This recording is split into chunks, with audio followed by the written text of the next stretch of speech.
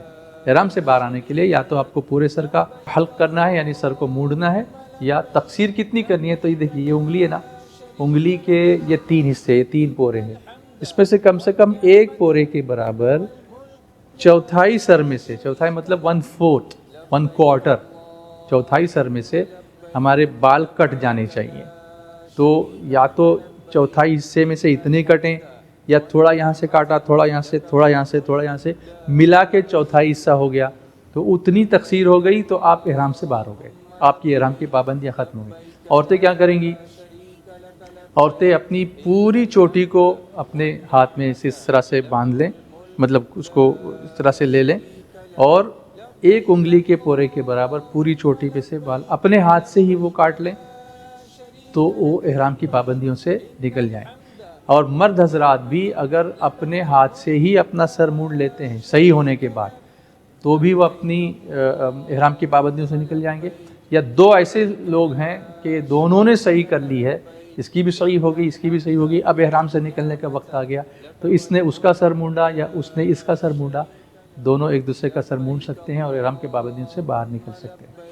تو اس طریقے سے آپ کا یہ عمرہ مکمل ہو گیا اور عمرے کے ارکان آپ نے ادا کر لیے۔ اللہ تبارک و تعالیٰ قبول فرمائے۔